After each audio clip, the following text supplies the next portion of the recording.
Hello, fellow comic book ones. This is man. Welcome to my channel. Otaku is late today, so I'm going to introduce my bud in from down under, Simple Simon. I'm sure everybody knows Simple Simon. Go ahead and quickly introduce yourself, Simple Simon. Oh, sorry, I didn't know I was gonna. Yeah. What's going on, guys? I am Simple Simon. Welcome to the Simpleverse. This is an Asian American, and Pacific Islander Regiment, and Simple Simon is our honorable American. So, Well, last year, yeah, I was watching one of them. Maybe when Asian Funk was on last time, I was watching, and you guys said I wasn't included because I wasn't American. I felt hurt. I did not say that. I did not. Australia it was a taco. It was a taco. But I don't know if you know, but Australia falls under the Pacific Islander thing.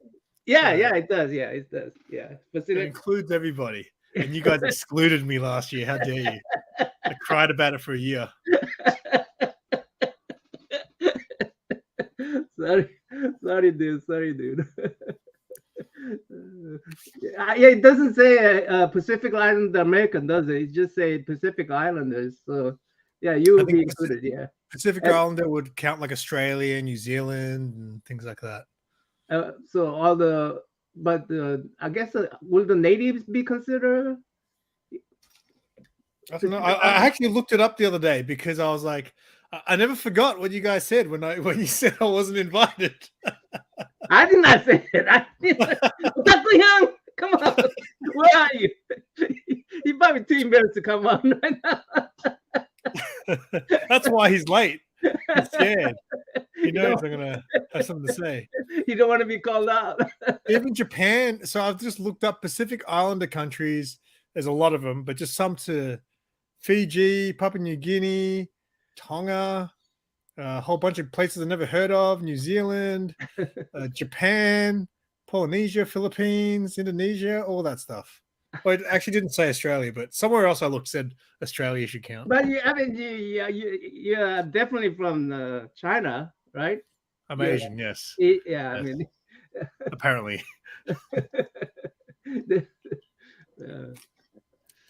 So I guess all the people who call themselves Asian need to be American. I guess that's what I just call AAPI just Asian Appreciation Month. Asian Appreciation Month. That's right. That's what I call it. Hey, Comic Bay looks like he's not gonna make it. He went to sleep. I saw him at the. He was on TM stream. We were watching that together. Yeah, I saw him there. Yeah. Hey Perry Gaming, how are you, sir? What's going on, Perry? Hey Jay. Hey J80, long time no see. Hey Vic, my young dude, what's up? Hey Beefit, Pacific Islanders rule. Okay. Hey, the Jackson Roy Kirk, where are you at now? He could be he's everywhere. He's included everywhere.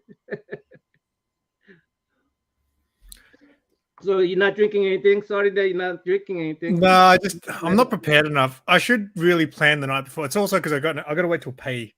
I get paid tonight, so I got to wait till pay goes through before I could buy anything really. Right now, right now is the brokest I am during the week because I get paid Tuesday nights. So maybe all Asians. Well, maybe I don't know. It could be. It could be because we are pretty prolific people. So how long since we've been on together? I mean, we've been on together like on CJs and stuff. Yeah, I think during so I had all of April off work. So during April, I think we hung out at least maybe once or twice on CJ's channel. So yeah, for as you being on my channel, I think it was June, back in June last year. Yeah, last year. That was a Meet the Collector as well, right? Yeah, it was Meet the Collector, I think. Yeah. Yo, Miss Friday. Newbie's Australian. Australasian. Now, Mass Spice going. Well, I am not included. By the way, I am Oh, I just want to do a quick shout out for the comic book community award. I decided to create a new series. Um, it's called. I'm gonna call it. I'm gonna make an individual video, but each video is gonna be dedicated to each people that Namen is nominating. Okay.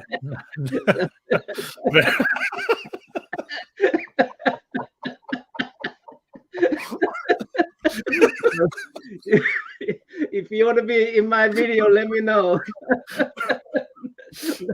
I'm nominating.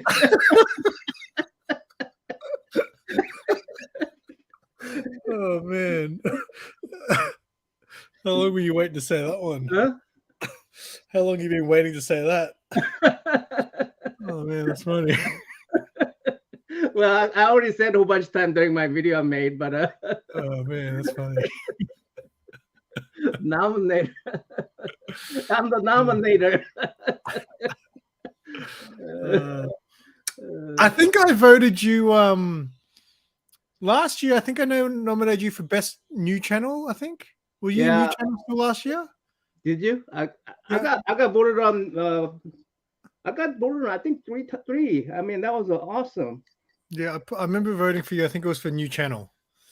Yeah, I got voted on that. I don't know how I got voted in. What was the other one?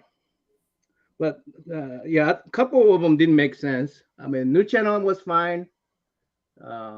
Channel under 100 subs if you were new as well. That always works. Yeah, that would have been fine. But yeah, that was my only chance I had. Those are the only chance I had to being actually being nominated and maybe have a winning chance. But this year I'm not. I couldn't even fit into those categories. So I think they did. Somebody did nominate me for the collaboration channel. That's funny when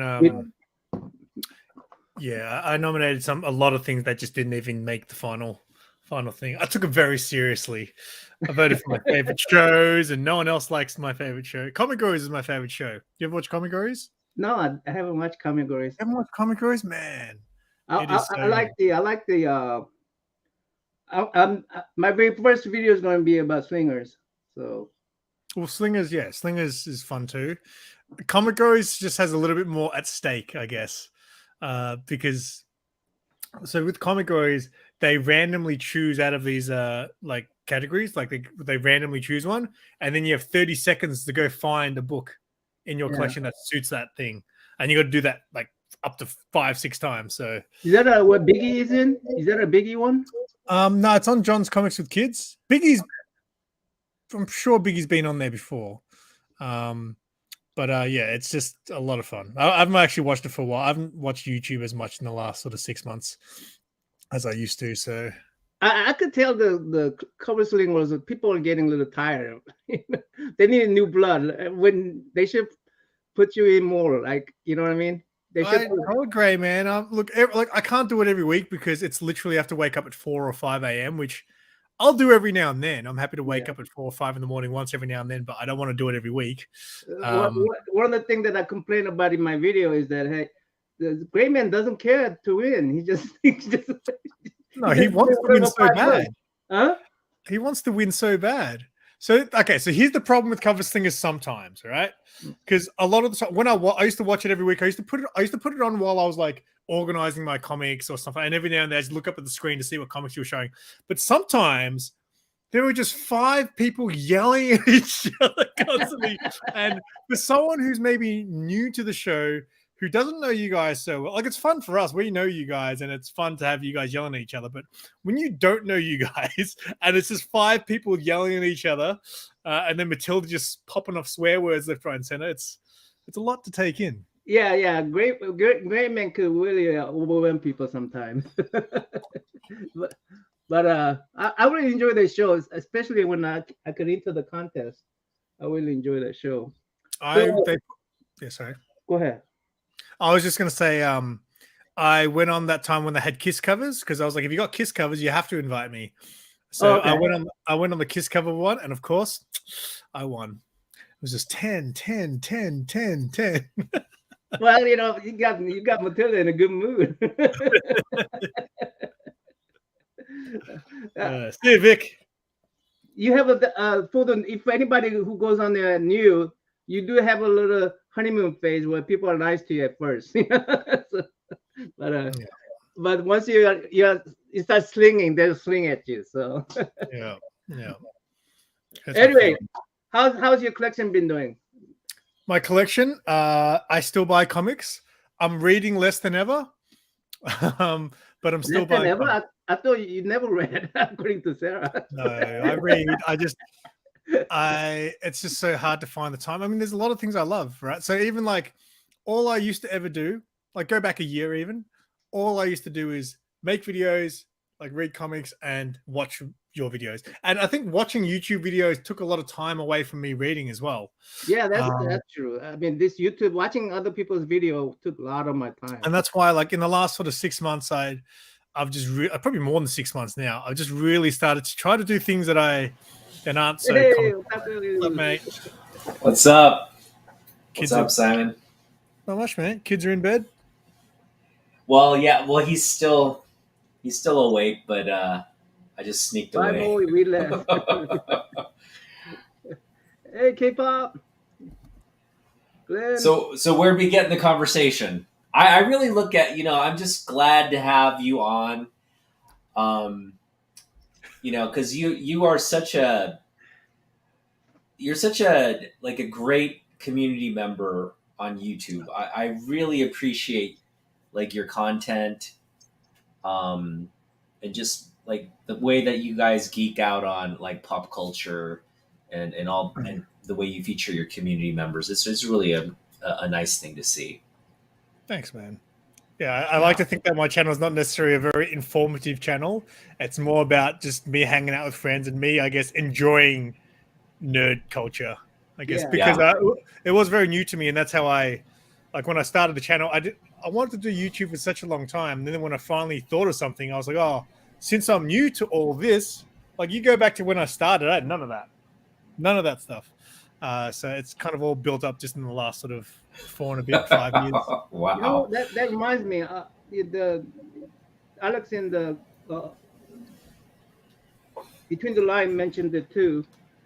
During the COVID times in United States, a lot of us had experienced some Asian hate. How was it in Australia during that time? I don't know if I know what you mean. Like, I guess there's always going to be racist jokes and things like that. Jokes? I hope it was just jokes. I mean, I could handle the jokes. I don't think there was the Asian hate thing wasn't. I don't think a bit. Not that I know of anyway. Down here, but definitely, I mean, there'd be those things where it started in Asia and this and this and that and that. So, Kung fluid? What was it? Kung flu? Kung flu. Trump. Trump called it Kung flu. Yeah. And I mean, he didn't help matters. He definitely did not. Yeah, he did not. He did not help matters. Describe what life is like in Australia. I think a lot of people are just curious to, because I know I've been there. I've visited, but Where did you go?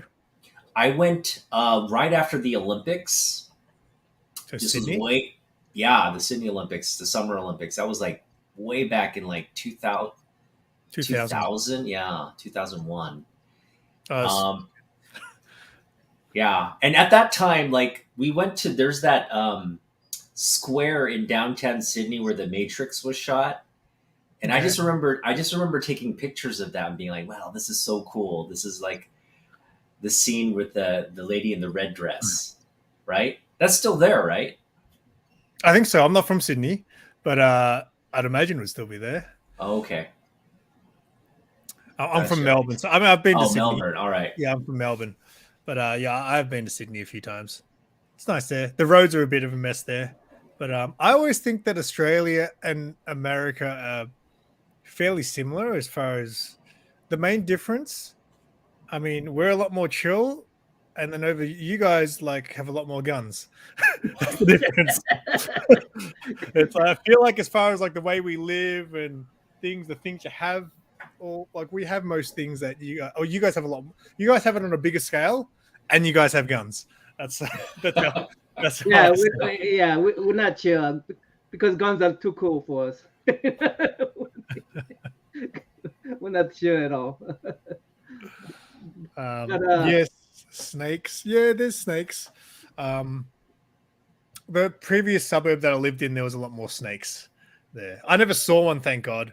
But like there was like a park behind where I used to live, and there was like a bike path, right? So on the bike path, they paint these images on the path. So there's like a bicycle, so you can ride your bike on it. There's a painting of like a person walking, so you can walk on the path, and then there's a picture of a snake. So when I first moved there, I was like, "What? How many snakes are there here for you to justify putting a snake, painting it on the walk path?" It was really bizarre. yeah, Australians have more knives. But them are not knives. These That's are right. knives. Yeah, we remember the Crocodile Dundee, that Yeah, famous they scene. need to do a little deviant on that one where some American guy goes there and those are not the guns. These are the guns.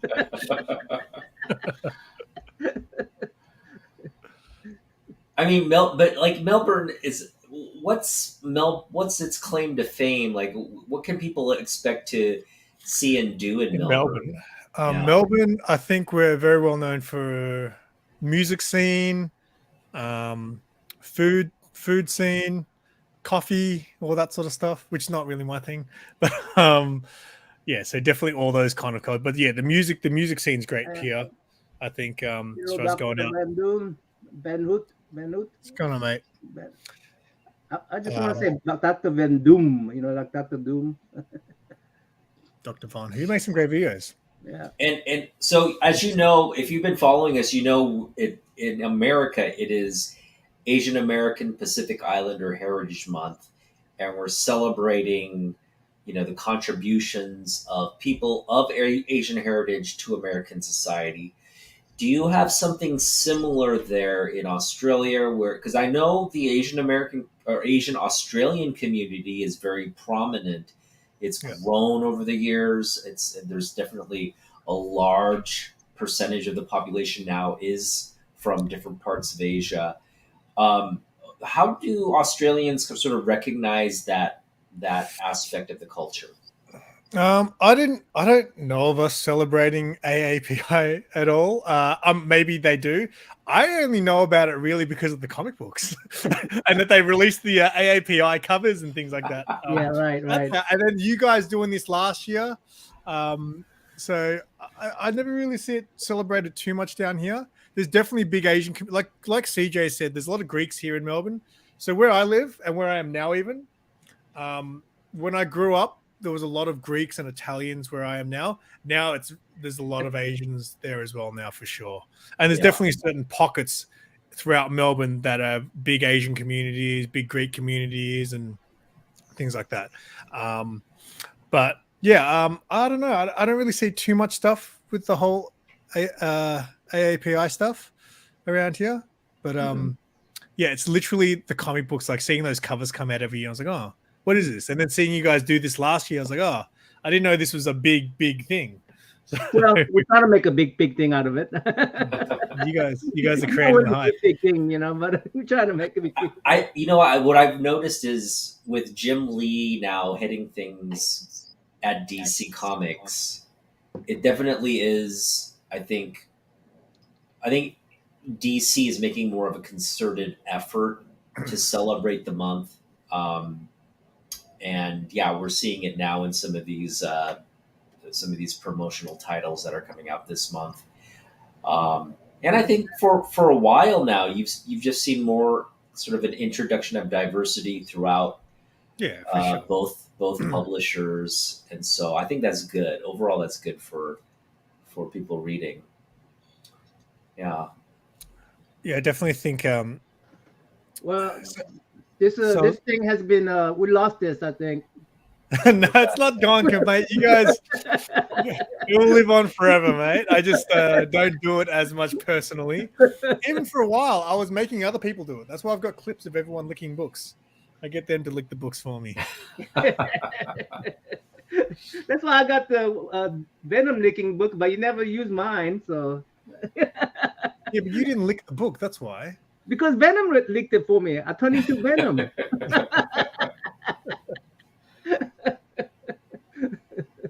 He moved on to OnlyFans. Yeah, right. So let's talk about how you got into this whole YouTube thing, and talk about your, I guess, the the larger backstory of how you got into Interest. comic books. Yeah. So with comic books, I was into comic books when I was younger. I can't even remember the age range, but I'll always remember the thing that taught me that comic books had some value was The Simpsons, when they had the Radioactive Man issue 1, and they split the comic book and they used to turn the pages with the candle. So that made me sort of have a little fascination. I was into things like Ninja Turtles and stuff like that as a kid. So I had Ninja Turtles comics. I was really into Sonic the Hedgehog. And the super, I mean, every kid loved Batman back then. But the superhero that I loved the most back then, as far as reading comic books, was Spider-Man. So I still remember I picked up Spider-Man issue 400, which is the one with the tombstone on the front, the death of Aunt May. I read that, and I don't know how old I would have been at the time, but I was blown away by the story. I was like, wow, I didn't know comic books were this cool. And then I started reading Spider-Man a lot, and that was throughout the whole Clone Saga and all that sort of stuff. And then after a while, I think 400 was Stan Lee's like final story for ASM. If correct me if I'm wrong, right? That was a Stan Lee story, the death of Aunt May. Okay, Yeah, I don't know my history very well on comic books, because back then comic books were just, I didn't collect them, I just kind of read them. Comics were just comics. So I don't understand what this question. Do you understand this question? He wants to know how I got the Stones to go around doing con interviews. So how I grew the balls to go convention videos. I just did it. It was something I wanted to do because I used to watch a YouTube channel who did that. So when I started going to cons, I was like, I want to interview cosplayers. And the first time I did it, if you watch my very first one, which was at an anime festival, I was dressed up as All Might. I didn't have a microphone or anything. I literally just used the microphone on the camera. The audio was terrible, but I just went up to people really nervous. I'm still really nervous when I approach people and ask them for interviews, just because I'm always, because I get knocked back a lot, believe it or not. A lot of people say they don't want an interview. A lot of people say they don't like being on camera, and that's fine. Some people are just straight rude about it and go, no, I don't. Yeah, but yeah, I was just something I always wanted to do, so I just went for it. And now I'm starting to get recognized for doing that. So at conventions, every convention now I go to, I get more people saying, hey, I watch your videos. I love your con videos. This most recent one, I literally walked through the entrance, and with like in 3 steps, a kid ran up to me and goes, oh my God, this is awesome. Can I get a photo with you? And I was like, Wow. That's weird, but okay. Wow. So yeah, definitely. Let me ask you this: if you go to cons around states, let's say you travel to states, let's say, I don't know, just pick one big one like San Diego or New York Con. You think you would have the same stone that you had in Australia to do it? Yes, because I think Americans love being on camera. So I think it would be easier. Okay. I think it'd be easier over there. Because some people here are like, you can tell a lot of people are nervous, but they're kind of also like, I can't believe someone's asking me to do an interview. Like, I've never done this before. Like, there was this one dude in the last one, he dressed up as Red Robin, like Tim Drake. And he was just, no one's ever asked me for an interview. And you could tell he was kind of nervous and stuff, but then he was talking about cosplay and how it really helped him have more confidence and, things like that. So those kind of things are cool. And they spend so much time on their cosplays and stuff that I'm sure they want to talk about them. So. Oh yeah, I'm sure they do. And that is the dream would be to be able to go to convention and get paid to go to conventions and make those videos. That would be the dream. Because people ask me, they're like, are you going to come up to Brisbane? Are you going to come to Sydney? I'm like, I wish. I'm not that big. So, but one day that would be the dream. Yeah, I mean, yeah, I can't even put a camera in front of me when I go out in the crowd. It's because it feels so awkward, you know? Yeah, so I've gotten used to that. I just gotten to a point where I don't get. Sarah hates that. She really doesn't like being on camera very much, especially when we're out in crowd and I'm like pointing the camera at myself. I've just gotten used to it. I'm just like, whatever. It's like I'm not going to be able to get the video I want if I'm going to be too nervous to film myself, you know? So I really enjoy video editing. So this is going back to the YouTube thing. Like when I left high school, I wanted to do video production or film, I guess. And I tried to get into like university and stuff after high school, and I just couldn't get in. Two years in a row, I failed getting into any further study. So I just gave up on that dream and got a job at Blockbuster, right? Oh, Yeah, right. So shout that was out like, to hey, Blockbuster. that's how like Kevin Smith and Tarantino started. So I had the job at Blockbuster and then just completely forgot about that. Got into other things. Got into music. So I played in a band for a long time, and then that became the dream.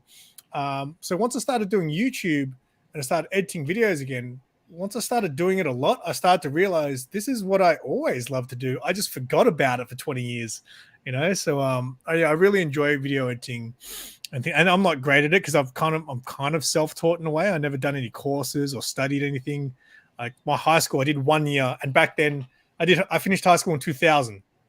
So you can imagine the stuff we were using back then compared to what's available now. Like you can edit a movie quality video on your phone these days. So Yeah, I actually I enjoy video editing myself. Yeah. and I used to put a lot more effort into my earlier videos. If you, for those who've been following me since the start, I used to do a lot of like skits almost with my Red Hood cosplay and my Ash cosplay. I'd have like do all the green disappeared. Your appearing knife disappeared now. You're not Yeah. doing the appearing knife anymore. No, I do that. No, I still do that sometimes. I still do the appearing knife, but I did some really funny ones in that Red Hood series. I did like I did I've got like a butterfly knife, but it's a bottle opener. So I flick the knife, and on the last frame, I just change it to like a big knife like this. So yeah, I have fun with that stuff a lot. Yeah, I'm getting pretty lazy on that kind of stuff too myself. Yeah, so nowadays a lot of my videos I'm just sitting here, and the background looks like crap, but I really want to get back into putting effort into a lot of my videos. Yeah, I mean it is a hard thing to manage with all the editing and the just thinking out like how do you want to frame the content. What is your process? So like do you just kind of go with the flow like that? That's how I approach my channel. I don't really have anything planned out. So what's your approach? Very rarely will I have. So obviously, when I used to do skits, I used to have a script. But pretty much all my videos, I press record and just see what happens. And that's why I have to edit, because sometimes I'll get something wrong, or sometimes I'll say something that's not quite what I want to say, so I'll say it again. And I'll just edit the other stuff out. So I just pretty much press record and see what happens. So which I think works and doesn't work sometimes, because I think I ramble a lot. Well. And there's a lot of times I'll be thinking about what I want to say for a week, and that comes down to filming the video, and I miss half the things that I should have said in the video. Right. Like, it's too late. I missed it. It's it wasn't meant to be. How many retakes do you do? You do a lot of retakes? Sorry? You do a lot of retakes? It depends on the video. Sometimes I'm like, nah, it's done. I'm not going to go back, because you can tell. You'll be able to tell if I then went back and did it a day or two later, because my hair will be slightly different, or something will be off. Here's a trick I've been using. I don't know. What I do is I try to make it like, and it's really hard to do it. It's really hard to discipline myself to just take like 1 minute, 2 minute videos, and just so 1 minute I don't mind retaking, because but if it's like 5 minute video, I don't want to retake the whole 5 minutes. Yeah. So sometimes I will, if I've filmed something and then I come straight to edit it and I miss something, I'll go back and film it, because sometimes I've left my camera still on the tripod and nothing's moved or anything like that. But if I've packed up all my stuff and moved it, no, because I'm like, you'll be able to tell. Yeah. So what I do is I take 1 minute videos and just keep on adding to it, and just keep retaking until I have a 10 minutes, 10-minute video. Then I always think of putting something in middle of those 1 minute videos, like a extra screen or something else. There's That's a lot of why. ways to hide. Huh? There's a lot of ways to hide when you do stuff like that too. So like cropping the screen back and forth like that often hides all the little Yeah, editing. I crop my bellies. I crop my belly out. Now you have sort of your other half who joins you on the comic hall videos and just different outings. Can you talk about your and Sarah's relationship to building this channel? Like, was she on board from the start, or how did? From the beginning, she was down. And now that we're together, I mean, she doesn't like being on camera a lot. So it's hard to sometimes do videos. And obviously I can't force her to do something. And then sometimes she'll just be on there because she knows I want to be on. But in the beginning, I think she didn't really think about it as much. But it was just fun. Like those Nerds Day Out vlogs are literally my favorite videos to do because it's kind of just like me showing you guys some of the stuff that we have here, the shops we have here, the cons we have here. And I just find it interesting that because those videos do okay. Like I don't get a lot of views on my channel, but those videos do okay. And it's interesting to think that people would want to see what I do. So I enjoy vlogs because they're different than just me sitting here and saying, hey, this is this book, this is this book. You get different visuals. There's a lot of different things going on. So yeah, doing those videos is definitely my favorite. But yeah, I thought bringing on Sarah. Obviously, my channel's always been built on me interacting with people too. So like me and Mark at the comic shop, that started. I love those. I love them. I love Mark. So that started with him just offering me to be able to use his shop as a background. I said, okay. So in the beginning, I literally just showed up at the shop, and instead of doing my comic hauls at home, I would do them in the shop. And Mark would just be in the background, like talking, like randomly saying things. I'd ask him a question. Hey, have you heard? Is this good? And just us bouncing back and forth of each other. People were like, "Oh, this is a lot of fun." I was like, "Cool." So it eventually became what it is now, where we just nerd out on stuff. And you can probably tell that Mark loves the camera. Like he loves the camera. Yeah. Hi, Mark. Yeah. So, but I've always had obviously my friends, like before Mad Spidey had a channel. I had him on my channel before. Zaz had a channel. I had him show up on my channel. Like I always wanted to share my friends and things. Because again, the channel wasn't really about the comic books. And I don't like to think that's necessarily just about me. It's about me and the people I know as well. So yeah, I really enjoy Sarah's channel. I'm really Sarah was fantastic. So when Sarah did make videos, I couldn't believe for someone who doesn't even care that much about that stuff. Like some of the editing stuff she do. Like, how did you even think of that? Like her videos were really, really good. So one day, if I can actually make money doing this, I will pay her to be my editor and pay her to be in my videos. But her videos, if anyone hasn't actually watched Sarah's channel, her videos are really well edited. And they were very good. The video you guys made a long time ago, it was you guys went to some boondock town somewhere, and you did a video on it, and Sarah did a video on it. Yeah, so that was before me and Sarah really officially together. And yeah, she did a vlog, and then I was doing the panel and all that stuff. Yeah. Yeah, so I thought those are very. I mean, I feel like I knew the town because I saw two of you view on it, because it was sort of like a complete picture of that town. It's a town I probably would never thought about going there, but if I go to Australia, I'm going to look for that. I think it starts with Y. Does it start with Y? Oh, yeah. Are you talking about the comic fair? Some kind of comic fair. Yarraville. Oh, okay. Yeah. No, Sarah didn't do a video on that. It was just me, that one. But she was in the video. She was in your video, but she also did it. Oh, wait, no, you're right. No, you are right. Yeah, she did. Yeah. I remember that well because I was like, I actually thought about making a video about comparing two of your videos. You know. How dare you? Um, I wasn't gonna say anything bad about you.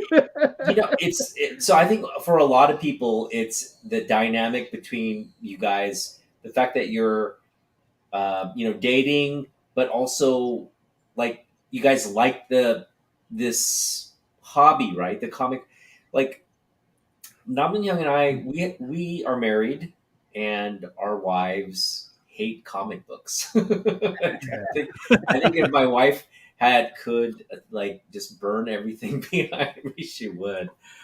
But it's good to have that sort of to see two people enjoy and talk about this hobby. Like I kind of like look at that and be like, oh man, that's really cool that you guys have that dynamic to your relationship. So can you kind of you mentioned you guys kind of weren't dating at the time, but we're kind of like doing these different kinds of con visits and things. How did that kind of relationship blossom? So me and Sarah work together. So I guess that's how we met. And then she started talking to me randomly, and I was like, "Why is this girl talking to me?" I found it really odd. And then yeah, I mean, she's always I mean, she wasn't like mad into comic books, but she wasn't like she didn't know anything. Where she had read comic books, she even had some trade paperbacks and stuff like that. And I think just because, so at work, I'm really lucky. I have like two other friends. There's not including Sarah, two other friends or three other friends, I would say, who know their stuff about comic books too. So to be in this one workplace where there's four guys who all know about comic books and we just chat back and forth about comics, Sarah kind of I think started to ask recommendations. Oh, what's good to read? And then she started because she loves reading. So she was reading like crazy.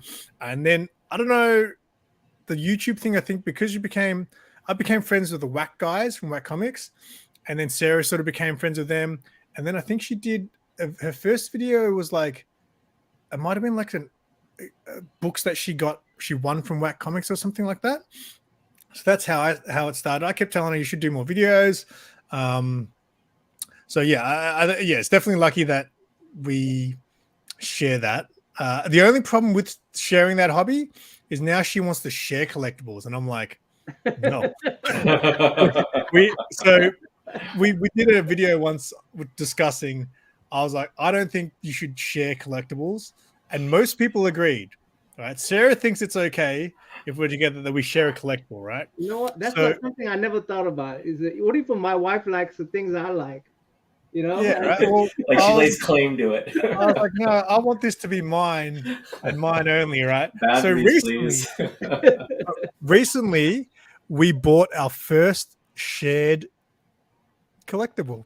Oh, It's nice. it's a comic book. I wanted one each, but she goes, "Why waste the money when we could just have one and we could display it somewhere?" And I was like, yeah. "Because that's lame." But That it was sounds an like a expensive, test. it was an expensive book. I won't say what it is yet because we don't actually have it. It's getting graded, I think.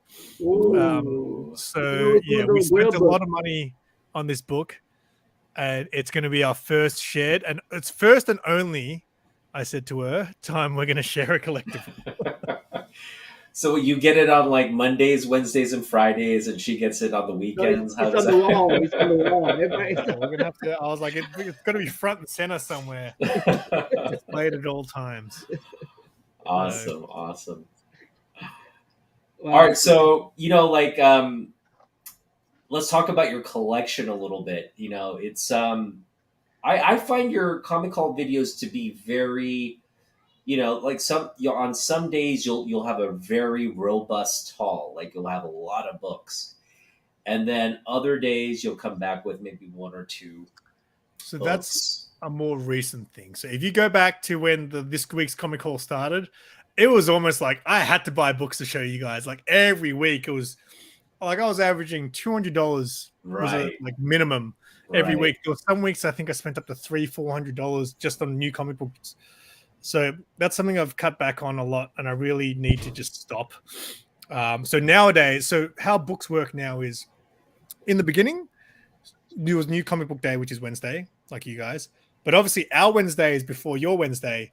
So we would get our books before you, which was insane. Like, to me, you guys are like, you guys hold claim to the whole market. So the fact that we got our comic books first is really cool, I thought. So I'd release my my weekly haul on the Wednesday. So it's like, you guys, like, a lot of people were like, I watch your video and then I go to the shops to pick up my new comics, and like, that's super cool. And then COVID stuffed everything. All right. So with COVID, they obviously, DC went off, they left Diamond and did their own thing. So ever since that, they split the orders. And then all of a sudden, instead of coming on Wednesdays, they would start coming on Thursdays. I think DC come on Tuesdays now, and Diamond comes on Thursday. But the problem is now shipping has become so high in price that Mark has to now, and a lot of shops have done this now because the cost of shipping for those books to Australia is, you can imagine. And he had to, a lot of shops now get their new releases from Diamond fortnightly. So now I went from having my books early to having my books really late, like every week now. So my DC stuff is still kind of current, but also because I go get my books, on the Wednesday, I don't get my Diamond shipment till the following week because it comes in on Thursday. So it kind of stuffed everything up. Interesting. So now that you've cut back, what are you like focusing on? Just kind of things that is it focused on whatever you're reading at the time, or is it just random stuff? I wish it was. I just have too much of an addiction to cover buying, and it's really bad. So the end goal is to just have 5 books on my pull list, which are the 5 books that I actually really enjoy. So the books I really enjoy reading are Something's Killing the Children. I really enjoy Nocterra. I'm really behind, but I do like Nightwing. Batman I haven't read for a while, but I want to continue to get Batman. And then maybe another book out there, but my goal is to just stop. my collection's getting so out of hand. Like, I'm literally sitting here and I got, I don't know, like 8 piles of comic books just around me, around the edges of me. And it's getting overwhelming. And because I don't read as much now, like, I've been saying this for about 3 years now, I could stop collecting now and I'm good for reading for the rest of my life. I've got enough to read. So, I really want to just cut back on cover buying so much, and just stick to the stuff I'm reading and get to a point where I realize I don't need this book. If I can get it off the shelf, then that's great. But as far as pre-ordering it, like if I pre-order a book, sometimes it gets to the time, by the time it gets there, I was like, I didn't want it anymore. But I'm not gonna, because Mark doesn't order a lot of books, so he's one of the smaller shops here, so he doesn't order a lot of books for the shelf. Unless it's like a popular title, so he'll order for his standing order customers, and he might have 2 copies for the shelf, if that, depending on the title. So if I order something and I don't want to change my mind on it because it costs him money, and he's cool. Like, he'll be like, if you don't want it, don't take it. But yes, if I've literally placed the order for it, I feel guilty if I've done that to him. So I'll just take it in. So I do my pre-orders every 2 months beforehand, like from previews. And I've really done really well in the past few months cutting back.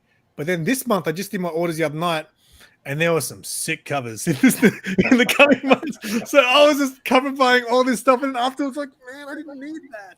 Yeah. So it's definitely an addiction, man. And it's it really is. I would love to just if I could cut down to just having 5 books that I really enjoy reading, I'd have a lot more money to then buy Grail books. Yeah, Grail books. Like, you guys have a lot of exclusives over there, right? And it's hard for me to get. Like, we don't get them here. So for me to buy an exclusive, which costs you guys $20, it costs me $40 for the book, and then another $40 to ship it here. Mm-hmm. So, but that wouldn't be so bad if I wasn't spending so much every week on my books. Yeah, I mean, you really have to sort of. It sounds like you're budgeting and you're kind of like, okay, I was into this a little bit during, at the beginning, and now has that focus shifted? You think, or where are you kind of I think it's just because diverting? I just haven't found the time to read as much. And like so when I first started, I used to try to read a minimum of 3 books a day, like just 3 issues. And that's decent, I know a lot of people, and I'm really slow at reading. Like Sarah will read literally twice as fast. Like we read the same book once. It was like a manga, and she finished it, and I was only halfway through it. And the crazy thing is, she retains the story too. She reads that quick, and afterwards, I was like, "Hey, what did this mean?" And she'll tell me what it meant. But I think just because I'm not reading as much anymore, and still coming home with these big piles of books, and then looking at my room, my comic book room, which has no room in there anymore, it's just gotten to a point where, like, some days I just wish I could just get rid of half of it. Well, So you bring up a great point. Manga here in the U.S. is gaining a lot of popularity. manga's way bigger than comics. Way But that's bigger. what I was about to say. Yeah, in Australia, right? It's not the case. Like comics are probably No. second fiddle. Yeah, definitely. So manga. So if you go to just a bookstore here, they'll have like 4 shelves of manga, and then they'll have 1 shelf of just like graphic novels. Mm-hmm. Manga is massive here. So and rightfully so. Like I don't know what it is, but they're doing something right, obviously. Yeah. I mean, I think that the format of manga helps the storytelling, and the. I think it's suitable to have a slower pace when you have like like a longer serialized version. It just helps with the paneling. Whereas like Sorry, no, keep going. yeah, no, like in comic books though, it's kind of it feels rushed. Like everything's just kind of like Yes, absolutely. bigger and more intense. Yeah. But yeah, You're trying to tell a story, but you've only got 16 pages to do it. exactly. Manga. I was going to say, in Japan, manga is not really that big, is it? Oh, it's As in, like, huge. is it huge? Because I thought someone told me once in Japan, manga's kind of looked at as like a thing for kids. No. Oh no, Or is not at that all. like a Not at stigma, all. kind of like how comic books are for kids? Mhm. Well, I think you have a segment of the population that doesn't read manga. It's like you outgrow it at some point. Okay. But for So the It's more majority, disrespectful. How's that? How it's probably a little disrespectful than I mean, not as a I refined, well, no, I think it is something you outgrow. But at the same time, you know, up to a certain age, like maybe up to your maybe like mid-20s, it's acceptable. Yeah, And but a lot then of Japanese and the same for Korea, they write these books for adults. They're not written for kids. I was going to say, because there there's is some an books that adult Sarah reads, market. I'm like, they're not for kids. Yeah, there's an adult market, but my point is that adult market is very niche. It's not so widespread. Although, like you'll have a series like about office work, let's say, that's really popular. Most people will just if it's something that's gaining a lot of popularity, people will go out and buy it and read it. Like, you know what I mean? It's not like you're not like a regular manga reader in that sense. You're like, oh, I heard that's good, and it's just another book, right? It's another book you would pick It's up. like a Seinfeld show. I mean, Yeah, you're supposed to like a yeah, it's Seinfeld a show. medium that but most people I think do outgrow the medium. My wife, she read manga up until she was like in her early 20s and then stopped. But she was into all the romance and kind of adult oriented stories. So it's a mixed bag, but yeah, I think for the most part, it's still a male like us. We would be still reading manga. Like we would grow up reading manga, and we would still be reading manga. So in that sense, it's still like really targeted toward geeks, like Um, otakus. I don't know if you guys saw this, but I did the pre-orders the other night for my comics, and they're doing these. I don't know what they're like manga style DC books. I don't know if you saw them, but they look. I got to show you. They look awesome. There's one that's like about Superman. It's like Super. Oh, here we go. So there's this one, the Joker. Oh, nice. So that's about Joker raising Batman as a child. But look at this Superman one. Superman versus Meshi. I think it's Superman eating food. Look, it's hungry and work.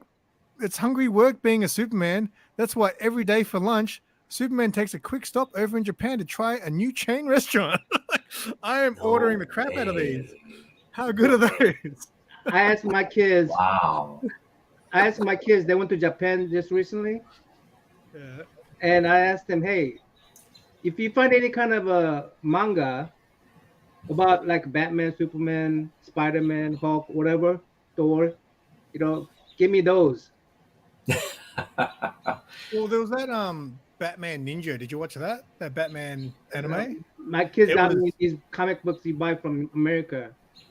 And I remember there was a long time ago. There was a X-Men anime, like they did X-Men in the anime style, and I remember watching it and being like, oh, I don't know, oh, it's just too like I didn't see the point of it, right? Like, yeah, the animation quality is great, but it was really sort of like a detachment from the real identity of the, you know what I mean? It just felt like this sort of put together, forced kind of arrangement. Didn't really have like its own voice or identity, so I just didn't connect with it. That's why I often, and I've grown to accept it more now, but I never really like Elseworld stuff and stuff that just takes a different spin, because to me it's a story that doesn't matter. You know what I mean? It doesn't matter in the whole grand scheme of things. But now I think I've gotten a little bit better, I guess, because multiverses and stuff exist. But like I kind of have accepted them more now as just like read it just for what it is and the story that it is. So, Right, but, yeah. right. I mean, comic book used to be very episodic. I mean, it was just you just read it like a popcorn. One line, yeah, one continuum, right? One story, and that's it. And really didn't matter if it was a Green Lantern, Superman. It was just you read it and it's over. Yeah. With. It's like it didn't continue on. Well, Absolutely. They just use the familiar characters. Yeah. And go ahead. I'm sorry. No, you go, man. You go. Yeah, what a lot of people do. I mean, like if they have a science fiction stories, comic book would borrow those stories and turn it into comic books. Yeah. Some small portion of it, and stick a Green Lantern in it, stick a Green Arrow in it, and that's it, But nowadays, I don't know why you need to have this continuity and being a what do you call it? It has to be Multiverse. What if? Yeah. When it counts and it doesn't count? Why is there something that counts and doesn't count? Like canon, if it's canon or not? Yeah. Yeah. Why is it canon or not? Yeah. Well, that's why. Like, so when I read now, so obviously again, I've got a whole library to choose from when I want to read something. So what do I read? I will very rarely these days be in the mood to read superheroes. I'm not over it. It's just some of the stories are written so they're too comic bookish. I want my superheroes to be believable in a sense, I guess. I like a serious superhero believable story. So sometimes when they go way out there with the ideas, it's a little bit too much for me to enjoy. So for example, there was that Superman, I think written by Bendis, and everyone hated it, right? I only read the first issue, and there were two aspects of it. There was Superman being Clark Kent and dealing with having a wife and a kid. I really enjoyed that part of the story. But then there's the next few pages where he's flying up into space and talking to aliens, and I'm like, I don't like this. It's too much for me. So these days, when that's a lot of DC, though. That's a lot of DC. Well, exactly, and that's why when I read now, I prefer to read indies, because indies, again, because I was newer to comics and I don't know the history of it, it's hard to know understand a lot of the superhero stories. While with indie books, I'm there from the beginning. I've learned about these characters from the beginning, and the stories are just better, in my opinion. Like horror is probably one of my favorite comic genres because most of the stuff I really enjoy reading turns out to be horror. So, Yeah. No, I mean, I think again, it's a little bit of everything. I think what you're seeing in manga and comic books is a real stratification of the market, and there's just a lot of content now for really anybody to.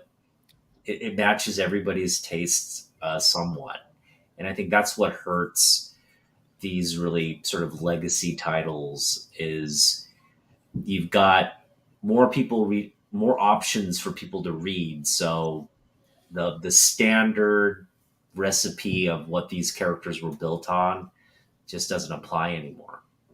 You seen these books lately? oh, they're those kids ones, man. Yeah, It says young adults. Clark and Lex. See a story like Clark and Lex? That looks like Clark and Lex in high school together. Yeah. That didn't happen. That definitely didn't happen. Well, it's a alternate story, right? And they don't even bring about their powers. Yeah, I mean, at least not Superman's. Both of these they're, books, they're fun. I actually enjoyed reading those. Those Yeah. were fun. yeah, it was like they stick familiar name characters, and they don't exist, but there's no superheroes in these books. Yeah, Just regular just- people. well, they're backstories of people who aren't. Yeah. But yeah, Even in this one where the Clark has regular parents. I mean, the adoptive parents are black family, right? Mhm. So it's like really different. Wow, that's cool. So That's it's definitely like, multiverse. yeah, it's definitely it's not. So, Simon, where have you traveled in Asia? Your proximity to a lot of these countries. Have you traveled to different parts? What if so? Where's a place that you Yeah, that you so really enjoy? I've only ever left the country twice, and they were definitely both Asian countries. So when I was would have been end of 91, start of 92. So I was like nine or 10, nine, I think. My parents took me to Hong Kong. My dad had like family there. So yeah, I went to Hong Kong and I guess parts of China, maybe. I can't really remember. It was a long time ago. I remember buying a tennis. So I played tennis growing up. So Michael Chang was one of my Michael Chang. Oh yeah. one of my tennis icons. Michael Chang. Come Yeah, on. so I bought the Michael Chang racket. I bought some Reebok pumps because The Michael Chang bought it. Reebok- All that stuff was in Hong Kong. But I don't really remember too much. I remember getting sick while I was up there, probably from food poisoning. And then way later on, so probably about 9 years ago now, maybe, or 8 years ago, I went to Thailand. So that was my first time going overseas as an adult. At the time, I was doing Muay Thai. So I was like obsessed with Muay Thai. So that's why I wanted to go to Thailand. So me and my friends went there, and we just went there to hang out, spend money, watch some Muay Thai fights. So they're pretty much the main two places that I've been. Cool. You've been on stream all day long. Yeah, well, I did that on the stream earlier today, so Yeah. just to warm up tonight, get some practice. So, But Japan is my, like, me and Sarah both really want to go to Japan. That's like my dream destination. Just because the places I want to go to most are probably going to be Japan and America. But the thing is, for me, like I said earlier, America just seems like it would be like here, but more dangerous. You guys have lots of cool shit, but Japan, I don't know how many times I'm going to travel because I'm really bad at saving money. So if I'm going to go somewhere, I don't know how long it's going to be between my next holiday. So if I go to Japan is going to definitely give me a culture shock. And that's what I want when I travel. I don't want to go somewhere. Like if I go to you guys, I'll be able to speak the language and everything's just going to be like here, but bigger and more dangerous. But going to Japan, it's just going to be like a complete different culture. So that's why that's my number one destination I want to get to. if you go, there are 3 places you have to visit in Japan. One is Akihabara, obviously, right? The second is Nakano Broadway, which is a similar type. It's like has everything Akihabara has, but it's more muted and it's like smaller vendors, really sort of like toy, video game, and manga anime focused. It's more like geek focused, whereas like Akihabara has just like everything. This is really just it's really focused. And then a book off. Book off is like a used bookstore, but it has gajillions of used like manga and like pop culture, like you know, old DVDs, old CDs, just like all kinds of stuff. Yeah, that'd be sick. Yeah. So those are the 3 places I would recommend. You could probably spend so Place? much. What was the first place? Akihabara. What's that? Akihabara is like the old electronics district, but now it's sort of like it has just everything like maid cafes, video game parlors. It has like DVD shops, anime manga shops, toy shops, Record shops. record shop. It has everything, and it's literally like a comic book. Like if you're into manga, or even into superhero like DC Marvel like content, they have everything like toys, comic books, everything you can imagine in this like just market. It's just basically all the entire like 3-4 blocks is just shops and things related to that. So it's really awesome. That was like when I was in Thailand, there was this place, I think it was called MKB or something. It was this massive shopping center, and it was right across the road from where we were staying in the hotel. And I'd go there every day. I went there every day for like a week. And every day I'd find a section of that shopping center that I'd never been to before. It was like a football stadium. There was an entire area, like it was as big as like where I work. We work in this big building. It was the whole floor was just selling mobile. Like I went to get a mobile phone. The entire it was like a market just for mobile phones. It was insane. Sounds like that, but better. Well, you know what's really interesting about that market in Akihabara? There are shops where I, as a collector, I can rent a display case, and I can price my items, put them in that display case, and just pay a monthly fee to have that rent that display case. But all the sales that generates, the store manages for me. They take a little percentage along with the monthly rental for that display case. But all the sales that they make, you get at the end of the month. So it's like you don't need to have your own shop, but you can make money in a physical retail environment by kind of like utilizing that space. It's a really intricate system that they don't have here in the U.S. that they do in Japan, and it's again located in places like Akihabara and these different areas. Sharing of space. Yeah, sharing of space, literally. Yeah. Yeah. And some of these display collections, they're you're talking about like really vintage rare stuff. So like they're expensive and like, but that's why you go there 1 week and you go there the next week, everything's changed. Like people are constantly going in there, updating their items, and it's never static. It's constantly in flux, along with all the promotions that come out with the new stuff. It's an incredible place to really spend time. Yeah. Problem with going somewhere like that is I don't know how I'd be able to bring everything I want to buy back. It costs me a fortune. You got to go with the empty suitcase. You got to go with that empty suitcase.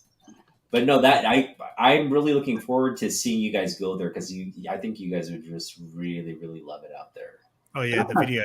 Talk about content. Talk about YouTube content. I know, right? I'd come back with like bloody 3 months worth of content. Exactly. Is that always in your mind when you go to some places like, hey, I could create some content here? Yeah, I'm constantly thinking about making videos. It's a sickness. Oh man, we didn't get to. You had some books prepared for us. Yeah, I got a couple of books. I got some books and I got some collectibles. Yeah, let's go overtime. Come on, we Okay, can let's go go. overtime tonight. All right, let's go. This is fun. So I got 5 books. You said top 5 with no context. So I just brought 5 random books. I thought I'd keep it themed to Asian theme, right? Okay, cool. So they're not great books because, everyone always brings their top 5. They want to show off their keys and things. Yeah, don't get me wrong. I like seeing everyone's collection, but I don't like seeing the same books over and over. Like if I have to look at Ultimate Fallout 4 one more time, I couldn't care less. I like it when people pull out books that you don't see every day, right?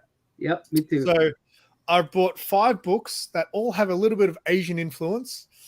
This first one is a Green Hornet book. Oh, yeah. Kato. It's actually signed by, this was Ken Lashley.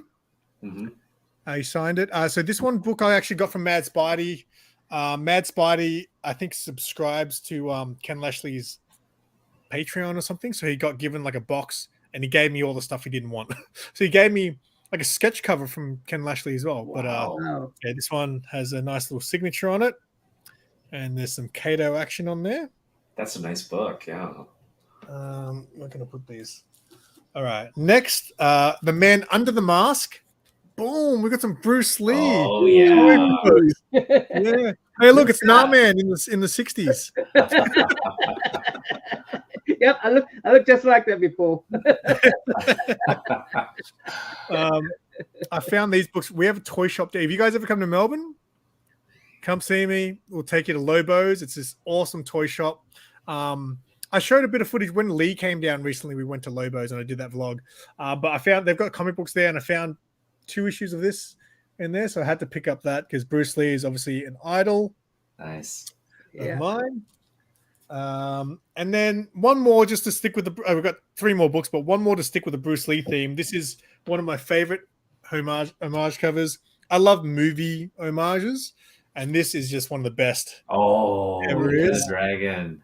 What is that, Grayson? Yeah, Grayson. Dick Grayson? Yeah. I'm not familiar with that title. So Dick Grayson. So this was, I think, the New 52, and I think Tom King. Wrote it. That is a sweet cover, man. Yeah, but this one, who did that cover? I actually don't know who did the cover. I want to do that cover. That's a sweet cover. DC did a whole bunch of movie variants. This is going back before my time. I bought the whole lot in one bundle for a steal of a price, but this was the only one that was missing from there, so I had to buy this one separately. But wow, I was stoked to get that. Yeah, very cool. And then this one here, we had to throw some Lee In-yuk. Is that how you say it? In-yuk Lee. Lee In-yuk. Sorry. Yeah. I had to throw in some of that. Oh yeah. That's he is. I would love to have him on these. You know what? He's getting a little bit more like kind of risque with his covers. Like he didn't used to do these sort of like sexier kind of covers, but I've noticed he's obviously he's just giving fans more of what they want, but that's a great example. I just love how she hold that thing in my lips. That's just detail. So there's that. Nice.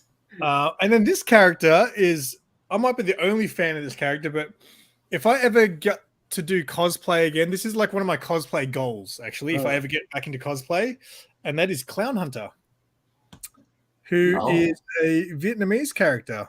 Oh, easy. He's Vietnamese. His name is Bao, like a bao. Yeah, the bread, bao is what? Food? Bao like a bun. Bun, yeah. BAO. Yeah, so I think pretty sure he's Vietnamese. But he was a cool character. I really actually liked Clown Hunter, and I'd love to do that cosplay one day. Yeah, that's pretty cool. Redhead, you're going to bring out your red hair out like that? I'd probably just buy like a fake mohawk, I think, and glue it to like a helmet. I think that's how I'd probably do it. Yeah. But yeah, Clown Hunter I think was a pretty cool. I like new characters because I was new to comic books. It's been a while now, but anytime there's a new character introduced in the Batman world, I always was right all about it because I was like, oh, that's a character for my noob generation, right?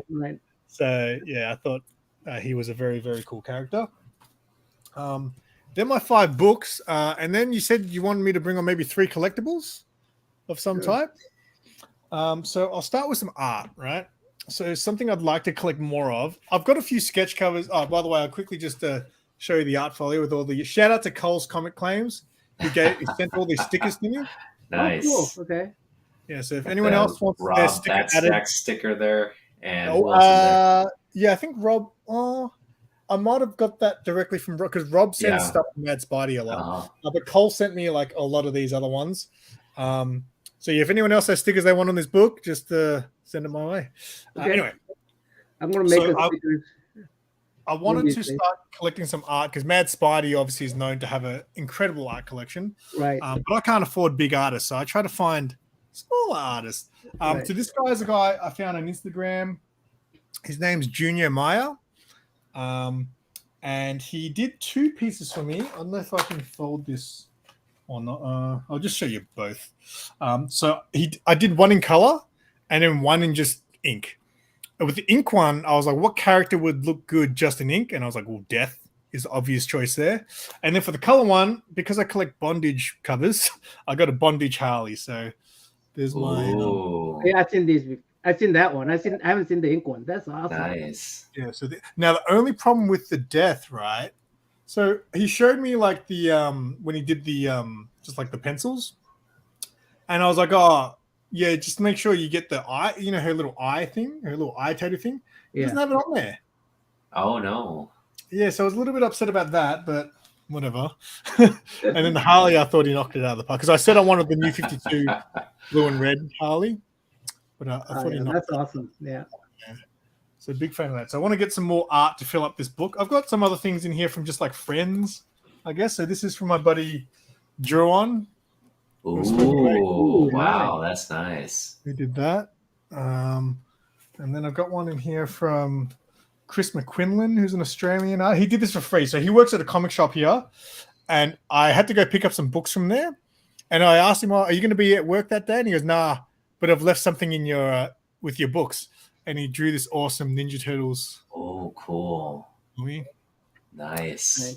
So, he's got the Berserker sword. Yeah, I probably that's a bigger. I've never seen a turtle with a sword like that. All right. So I collect statues as well. Now you might be able to help me with how to pronounce this. So I love the statues from the Kotobukiya Bishoju range. Do you know these ones? How do you say it? Bishoju.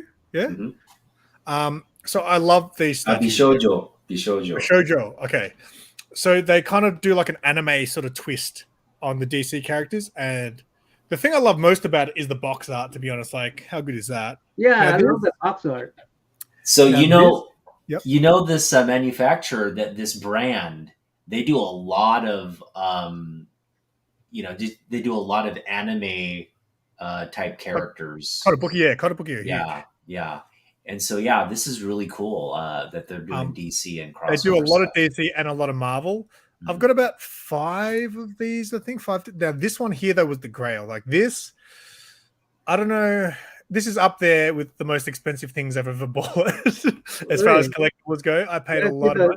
It's about $200. $200. Way more than that. Way more than that. Wow. Yeah. So this one goes for a lot, and this can go like there were sellers trying to sell this for $1,000, and this is Australian, $1,000 and something. I'm like, kind of fun. So I got this at a good price. But the only problem is like the box art's fantastic, right? I'm actually not huge on the way the statue looked. Like the face on the statue does not match. Something matches, but like the face definitely does not match the art there. I don't think. Oh yeah. I mean, it's still good. It's like you can't obviously, get the exact. I think they did a disservice because I know the ones I bought, they marketed with the actual image, but this one here they've actually animated the image on the box. So But there's a different version of Catwoman, but this is definitely the harder one to get. So when I got it, I was like so stoked to get this. That's nice. I like that. That's No, very I good. like that Actually, a I like lot. the box art a lot. Sorry? Yeah, I love the box art. Yeah, the box art's amazing. So I've got the Harley Quinn, I've got Batgirl, I've got Zatanna, and I've got Raven as well. But I really want to get the Mera one, but that's like again, it's like $400 down here. I was like, it's very rare that I'm going to spend. Mira, the $100. Aquaman lady. Yeah. Okay. That's like a newer one that came out, and then there's a lot of Marvel ones that are actually quite Yeah. good too. Ooh. So I mean, Simon, that's what I'm saying. You'd find just that kind of stuff at Akihabara. You'd probably find multiple At shops selling stuff like that. At good price. Yeah, like you'd probably get it cheaper than in Australia. Well, buying that off eBay from like what I've found is a lot of these DC statues, I'll see them getting like the Kotobuki ones. You'll see them on eBay coming from Japan, and they're way overpriced when they come from Japan though. So I don't know why that is. Like I've got a Red Hood statue, and so this one here, and I've got a Red Hood Kotobuki statue, and they sometimes go for $1,000, but it's when they're coming from Japan that they cost that much for some reason. I don't know why. Mhm. All right. Interesting. This last one I'm going to show you, something I've gotten into collecting more recently. I really want to get into collecting like toy, I guess, gun replicas and things like that. So something like, so that's my Mandalorian Nerf blaster there. So that's something I really want to get into, and collecting like, Star Wars little toy guns and things like that. So this is my pride and joy. This is my Alien M41 pulse rifle from Nerf, and I have to show it off as much as I can because I spent a lot of money on this. But this thing is absolutely awesome. Oh wow! Yeah, Wow. it's got the counter on there as well. I don't know why it's on 7 right now, but oh, I didn't know it was loaded. Wait, it shoots like bullets. Yes, it shoots Nerf darts. Oh, Nerf darts. Okay. Yeah, so I just shot 2 without knowing. I don't know why it says 7. So every time you can unload that, and then when you lock it back in, the display will reset to whatever number you set it on. So it goes all the way up to 99, I think. But I've just got it set on 10 because you can only fit 10 bullets in here. But so see that should go to 10. Wow. But yeah, you can change the display to what it is, and every time you thing it goes back to thing. And it makes a sound, but the sound's kind of, it's got the grenade launcher at the front. So, but this thing here is like my favorite thing in the world that I own, and I don't get to play with it enough. So anytime I get a chance to show it off, yeah. And so the way I found out about this was Mark at the comic shop. He showed me his. Oh. And he had, so one of his customers customizes toys. Like he repaints his like Batman, like his McFarlane figures. He creates some dioramas and stuff for them as well. So Mark gave his gun to this dude, and this dude fully painted it to look like the real thing. Oh. So I'll probably get that done eventually, but right now I'm kind of liking just it looking like a Nerf gun. But eventually I'll probably get this modded to look like a yeah, that'd be awesome. Can you use it? Yeah, I'll shoot the with worm. like if it was like gunmetal, yeah, like you're putting it in gunmetal. Yeah, so I've watched a lot of videos on people modifying these, and it's too much work for me. But if I can pay someone to do it, I'll probably get that done one day. That's awesome. But yeah, that's fun. I'm really interested in. Does Mark collect comic books too? Mark? Yeah, Mark. Yeah. I mean, he's more of a like I probably know more about collecting than Mark, to be honest. Like Mark's a reader. He likes to read, and so he's got a lot of old stuff from like obviously before he had the comic shop. He's got a lot of good books from there, but he's also selling a lot of his old collection. So, but yeah, he doesn't like collect nowadays. Like he doesn't care about covers and ratio. He just wants to read the book. So, okay. Which is probably the best. And he doesn't care about selling it once he read it. No, so Mark will give up. So sometimes there'll be a new book, and he'll be sold out, but he'll have a copy for himself, like to read. If one of his customers, as long as you're a good customer, doesn't have that book and needs it, he'll just give up his copy. Like there's plenty of times where I was like, "Oh, where's this? I want to get this," and he goes, I've got one for you, and he'll just grab his copy and give it to you. What's that Darth Vader thing you had in the background? That's the thing my mate got me. I'll go get that. Give me a sec. I've got a lot of mess behind me, so I'm trying to cover that up. Give me a sec. One of my mates loves getting good deals on places like Facebook Marketplace and stuff. So he was like, "Hey man, this was like, I can't remember. It was pretty cheap. It was like $30 or something like that." No way! Wow. Get out of here! I don't know how big he is, but he's pretty big. That's awesome. Yeah. So I could like. So at first I bought it, and Sarah's just like, "Where are you gonna put that thing?" And I was like, "That's a good point. I don't know." But as soon as I got it, I was like, "This thing is awesome. It's You so can sleep good." with it. Come on, who would want to sleep with that Darth Vader? Yeah. I'm Oh, okay. So normally he sits in the corner with his balloon. Simon. Yeah. I love you and everything, but when you become a better Star Wars guy than me, it has to stop. He normally holds this balloon. I am your father. There you go. Oh, I dropped it. Oh, So yeah. That's so awesome. I gotta get that. Seriously. So yeah, you look these up on because I don't look up things on Facebook Marketplace too much, but when I do every now and then, just to have a look, you get some pretty good bargains because some people. I've seen those in antique shops. I've seen those in antique shop. Yeah, some Is people. Is it older? I'm not sure when it's from actually. I should make the same as foot. 2013. Oh, okay. Yeah, that's so old. It's old now, yeah. That sure looks random to be his father. That's awesome.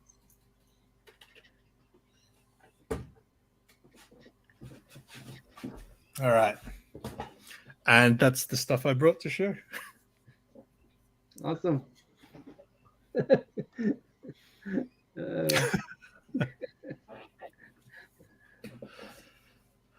So I guess any plans to come to the U.S.? I mean, you've got. This is what I love about YouTube. It's you're halfway across the world from where we are, but I feel like with a lot of people in the community, it just feels like we're connected. And if I were to go to Australia, or if you were to come here to Seattle, it wouldn't feel like a big, to connect and hang out and really kind of show each other around. Yeah. Wouldn't feel like a big, it would just feel like it's, we've known each other and we've, of course. Right. And so I just feel like that's what's great about this community. It just feels like all these distances and the barriers, whether they're cultural or language national, barriers. Yeah, they just can't seem to kind of like they're not as steep. Yeah, like the dream, like one of the, like I used to fantasize about this, like being able to go to the US and do like a film series, like a video series where I went and met everyone. So you know how like Bueller has the bus and he goes to all the comic shops? Something like that, but instead of going to comic shops, I'd go meet you guys and then we'd go to a comic shop. You know what I mean? Like that's would be a dream to be able to do something like that. But I need a real job to be able to afford something like that. So one day. I don't know if you know these guys they call themselves English gentlemen. Do you know him? Do you know them? Taco? No. So what their specialty is they can speak fluent Korean. Well, at least one guy does.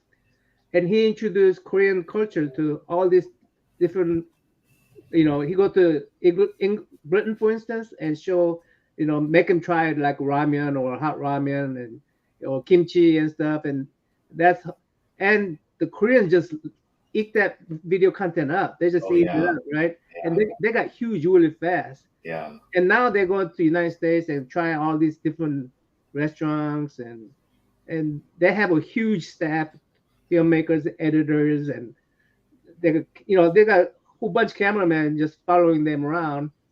I mean, they go meet King of England, for instance, and so that's within the span of 5-6 years, and that's all they do. And how you do things, Simon, that's you remind me of them when you're doing these blogging stuff. So Yeah. I mean, I could see it working. I mean, Yeah, I would encourage you to plan something. I mean, obviously it requires you to kind of budget out and save, but like a trip here, let's say, if you were to come to San Diego Comic Con and give us advance notice, I would definitely do everything to try and meet you there and hang out.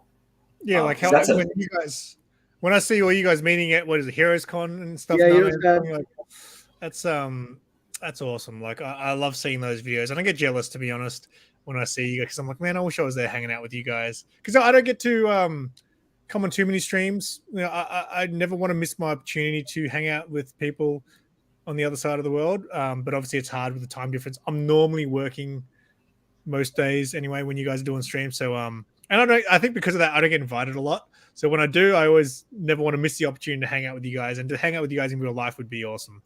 It would be the dream. Oh, Alex, how are you, Alex? I invited Alex to our show, by the way. Oh, hi, Alex. When's that happening? You've only got 1 week left to It's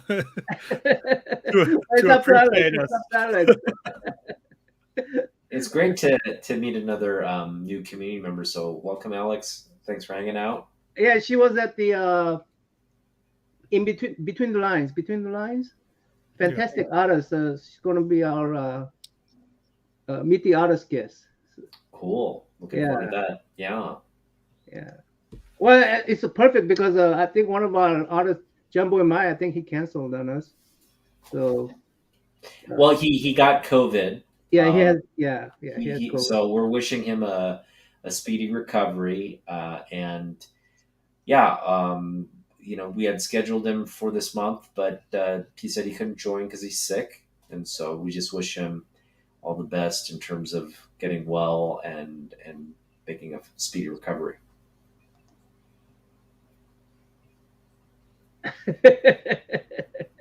Oh wait, yeah, because are you actually sharing a room with CJ? I'm going to crash their room because I haven't reserved the hotel room. Do you snore now, man? Do you snore? I grind my teeth. They're gonna hate me. They're gonna hate me. Shove a sock in your mouth. So I didn't know that I snored, right? And Sarah was like, "You snore." I'm like, "No way." And then like one time, I woke up in the morning, and she'd sent me a Snapchat. So the Snapchat is just like dark, it's just blackness, and you just hear snoring. And all of a sudden the light comes on her phone, and she's like looking at the camera like next to me, like this. While I'm like just out cold snoring my head off. Yeah. So now I can actually hear myself grinding my teeth. I wake up to my own grind. So, yeah. My wife grinds her teeth. Really? That's an interesting one. She also, I snore, and I already know I snore, but I told my wife, "You snore too, like you're a pretty loud snorer," and she didn't believe me for the longest time, and I did the same thing. I like recorded her, and it was really loud when I recorded her, so I got her. Yeah, I got her. You got to do that. wow. All right. Well, this was great. I just think, like I said before, there are community members who we follow and really appreciate the content and what they do without, in terms of engaging and bringing really fun, enjoyable content to the community. So I just appreciate that about you and your channel. And I just really hope you continue to do that. And just wishing you the best of luck in doing that. Yeah, one of these days, we need to all meet at Disney World. I would love to meet everybody at the Disney World. We'll do it in Disney World, Japan. Yeah. Okay. No, I mean that's a great idea. We could. I'm probably gonna go to Tokyo next year. I'm going to Japan in October myself. Oh, Young, you got to hit up Akihabara, okay? Well, my brother-in-law is paying for everything, so I just have to follow them. Oh, okay. Yeah. Well, hopefully. But yeah, I'm really looking forward to going to the Heroes Con. I think there's gonna be like 50 YouTubers on that Yeah, that's crazy. Heroes Con, and David Nakayama agreed to do interview with us. I don't know if Mike Whale will be there. I'm going to look for him too. Is I Jim think Lee? Mike Whale will be there. Mike Whale Is will Jim Lee coming? Jim Lee, I don't think so. I don't think Jim Lee will Okay. be there, but Mike Whale will be there, so I'm gonna Mike go Whale. see him. Yeah. What about anybody? Well, any old timers going to be there? Oh yeah, well the Strenko, he'll be there. Oh yeah, Strenko. Yeah, I got some Strenkos. Nice. Yeah, appreciate you guys having me, man. Like, we'll joke before you got here. Me and Naman were joking how I wasn't invited last year because I wasn't American. So I blame all on my buddy. So hopefully I'll be invited again next year, right? You are an honorary American. We're gonna make it. We're gonna give you that citizenship. Simon was arguing that Pacific Islander includes Australia. So That's true. That's true. Yeah, so, That's right. so we say, okay, yeah. I'm not gonna argue too hard. All right. Well, yeah. Thanks for hanging out, guys. Hey, thanks And for we'll coming see by. you. Alex, I'm gonna try to contact you via Instagram. So, hey, you have anything coming up before we go? Oh yeah. Simon, anything coming up? Yeah. Coming up, off the top of my head, I can't think. Every week I do a weekly comic call, usually with Sarah as well in there. I just dropped a video. I did a video series on my brother's man cave. He's got I love your brother, man. He's a character. Yeah. So I did the room tour video. So if you like room tours, if you like toys and stuff, just check out my latest video. It's a fun one. So yeah, but yeah, thanks heaps for having me, guys. I always enjoy hanging out and having a chance to hang out with you guys anyway. So awesome. What about you, Otaku? You got anything going? No, I'm just I have going to be doing a part-time job this summer, and all the money I make from that job is going directly into comic books this summer. So it's going to be a fun summer. I may potentially have like $3,000 to spend. Ooh. So we'll just see what I pick up. But again, I'm trying to pick up a couple of big books, and I've outlined that in my previous video that dropped. So go watch that if you're curious about what I'm planning. But other than that, no. How about you, Hyung? Tomorrow we're gonna have a 23 Munch. He's a great artist too, but he said he's gonna come here as a collector. So we're 23 Munches. I think he's from Philippines. Anyway, he's one of the Pacific Islanders. So he'll be here tomorrow. Okay. I hope to have Alex sometime. Sometime next week, and then you better plan it soon, mate. The clock's ticking. Yeah, people are going to stop appreciating us in a week after a week. And Greg LaRoque will be here on 30th, I believe. So anyway, yeah, I'll contact you, Alex. All right. Thanks for coming by, guys, in the chat. I appreciate you guys for sticking and just hanging with us. Till next time, guys.